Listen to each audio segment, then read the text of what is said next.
This is the PBD podcast where Patrick Bet David is interviewing the famous Sheriff Grady Judd from Polk County, Florida, who's the no-nonsense sheriff, who's tough on crime and tough on criminals.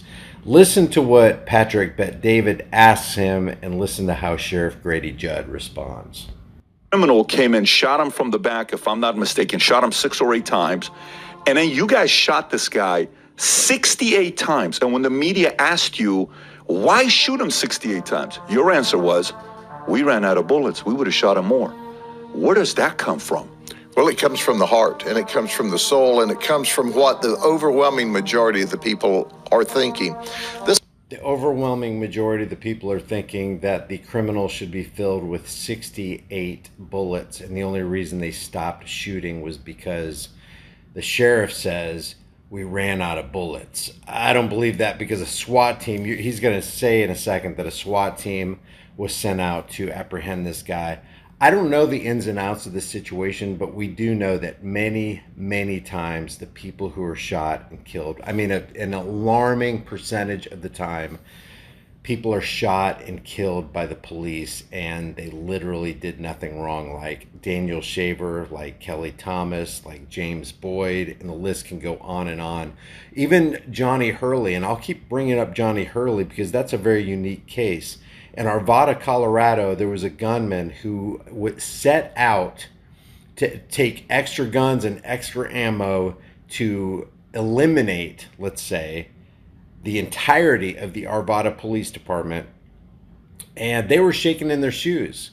And they were locked inside their police headquarters, according to their own testimony, because they were afraid, because they were outgunned, because the guy had a long rifle on. All they had was handguns, and they didn't have access to the AR-15s in their patrol vehicles. But Johnny Hurley, with a handgun, springs to action. He's not even law enforcement, and takes out the shooter who is trying to take out the Arvada Police Department. And then the Arvada police cowards unlock themselves from the police headquarters. And then what did they do?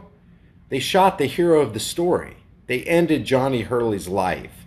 So in that context, where not only is somebody innocent, but they're actually protecting the lives of the people who belong to the thin blue line, and they get eliminated by the police. In that context, listen to what Sheriff Grady Judd said, because I'm more inclined to give the person who was shot by police the benefit of the doubt, since we've seen so many body cam videos of cops committing criminal activity, and they don't care if they're being recorded or not. So here's the rest of what Sheriff Grady Judd says.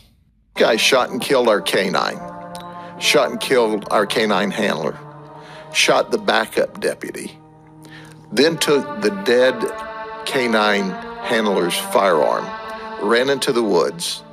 City police came to back us up, shot at 2 of them and happened to miss them. Well, the next day, we had the area surrounded. The next morning, when we had daylight, we had a SWAT team walk shoulder to shoulder through this wooded area in order to find him.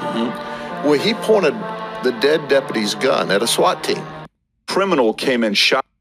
So like I said, I don't know the entirety of the story. Maybe the guy doesn't deserve to be with us anymore. Maybe he is a hardened criminal who has hurt people and initiated unjust force and violence on peaceful people who haven't done anything wrong, which cops do all the time. They're not serving and protecting. We know many, many times, oftentimes they're harassing and collecting from the rest of us. But I just wonder what Grady Judd would think about should happen to say Philip Brailsford and his henchmen in the hallway of that La Quinta Inn, with a scared Daniel Shaver at the other end of the hall, and then just summarily executing him.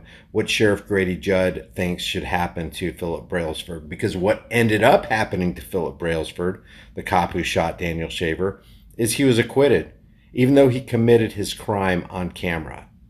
And, think about the light sentences that Austin Hopp and Daria Jalali got for their brutal treatment of 72-year-old dementia patient Karen Garner. So I don't have any love for these, and I'm not promoting anything that would come close to being, let's get these guys. I'm not saying that, but I'm saying, what would justice be? And what would Sheriff Grady Judd define as justice when the perpetrator just happens to be wearing a uniform. I mean, because personally, if the cop who initiated the unjust force on a peaceful person who hadn't done anything wrong, like a Daniel Shaver, a Johnny Hurley, or James Boyd, or how about Johnny Wheatcroft, who was mercilessly tased and tortured in front of his screaming children. 2 of those probes went into his private parts, and the guy was suffering greatly. And that was from the Glendale Police Department. And one of the cops, what was his name? Matthew Schneider. Remember him? He was highlighted on Live PD or one of those cop shows a month prior to that as this stellar example of what a law enforcement officer should be. Why isn't that guy in jail for the rest of his life? Think about the trauma that he caused that family, and specifically those kids. They're going to think about that for the rest of their lives. So I'd like to know what Grady Judd, and I would like to know what you guys think should happen to a cop who, without mercy, in a ruthless manner, kills somebody who doesn't deserve to be killed. Leave your thoughts about this for the world and the global thought police in the comment section below. If you haven't done so already, subscribe to the channel. Hit the bell notification icon. Give it a thumbs up. Share it with everybody you know. If you haven't already, subscribe to my brand new political channel called The Disturbing Illusion, where we expose the left versus right paradigm lie in stellar fashion, I might add. I'll see you guys. Oh, and if you want to, grab a shirt, become a channel member, but more importantly, know what your rights are and be willing to fight for your rights, because freedom is dangerous. But the only thing more dangerous is not having freedom. I'll see you in the next video.